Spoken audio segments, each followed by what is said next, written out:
सभी के मन में यह सवाल उठाता होगा कि भगवान कौन है? क्या वे सच में हैं या सिर्फ एक कल्पना?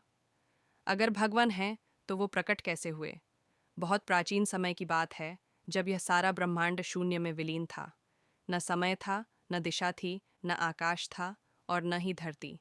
चारों ओर केवल अंधकार था। परंतु उस अंधकार के भीतर भी एक दिव्य शक्ति विद्यमान थी, जिसे परब्रह्म कहा गया। वही परब्रह्म सृष्टि का आदि स्रोत था। जब सृष्टि की रचना का समय आया, तब परब्रह्म ने अपनी ऊर्जा से ब्रह्मा को सृजन का कार्य दिया, विष्णु को पालन का कार्य दिया और शिव को संहार व संतुलन का दायित्व सौंपा। किंतु भगवान शिव का प्रकट होना अत्यंत अद्भुत और रहस्यमयी था। उनके प्रकट होने की कथा सृष्टि के रहस्यों को उजागर करती है। कहा जाता है कि एक दिन ब्रह्मा और विष्णु के बीच यह विवाद उत्पन्न हुआ कि उनमें से बड़ा कौन है। तभी उनके समक्ष एक विशाल और अनंत अग्नि स्तंभ प्रकट हो गया। यह स्तंभ इतना विशाल था कि उसकी कोई शुरुआत और कोई अंत दिखाई नहीं दे रहा था। ब्रह्मा जी बोले कि वे इस स्तंभ के शिखर तक जाएंगे। वहीं विष्णु जी ने कहा कि वे इसकी जड़ तक जाएंगे। ब्रह्मा ऊपर उड़ने लगे और विष्णु नीचे की ओर बढ़ने लगे। असंख्य युग बीत गए, लेकिन दोनों को इस स्तंभ का कोई छोर नहीं मिला। थक हार कर विष्णु जी ने सत्य स्वीकार कर लिया, लेकिन ब्रह्मा जी ने झूठ बोला कि उन्होंने ऊपर जाकर केतकी के फूल को देखा।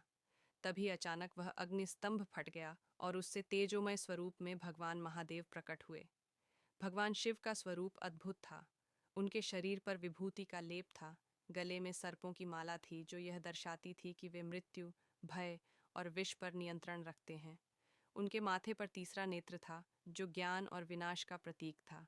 उनकी जटाओं से पवित्र गंगा प्रवाहित हो रही थी और उनके सिर पर चंद्रमा सुशोभित था, जो उनके शांत और सौम्य स्वरूप का प्रतीक था। चंद्रमा का स्थान उनके मस्तक पर मन की शांति और चित्त की स्थिरता का संदेश देता है। उनके गले में वासुकी नाग लिपटा हुआ था, जो यह दर्शाता है कि वे सभी जीव जंतुओं पर करुणा रखते हैं और सर्पों जैसे भयावह जीवों को भी अपनी शरण में शांत कर लेते हैं। उनके चारों ओर सिंह, बैल, नंदी, हिरण, पक्षी और अन्य जीव जंतु भी शिवजी की महिमा में नतमस्तक थे। यह दिखाता है कि भगवान शिव केवल देवताओं के ही नहीं, बल्कि समस्त जीव जगत के रक्षक हैं। शिवजी ने ब्रह्मा जी के असत्य वचन से अप्रसन्न होकर कहा कि इस ब्रह्मांड में ब्रह्मा की पूजा नहीं होगी। वहीं से शिवलिंग की पूजा का आरंभ हुआ। यह अग्निस्तंभ ही शिवलिंग के रूप में पूजित हुआ, जो ब्रह्मांड की अनंत ऊर्जा और शिव के अनादि अनंत स्वरूप का प्रतीक है। भगवान शिव स्वयंभू हैं। उनका न कोई आदि है, न अंत। वे संहार करते हैं, पर उसी से सृष्टि को नया जीवन मिलता है। जब संसार में अधर्म बढ़ता है, तब शिव जी तांडव करते हैं, जो विनाश और सृजन का चक्र है। इस प्रकार भगवान शिव ब्रह्मांड के संतुलन करता, योग के आदिनाथ और समस्त जीवों के सच्चे कल्याणकारी हैं।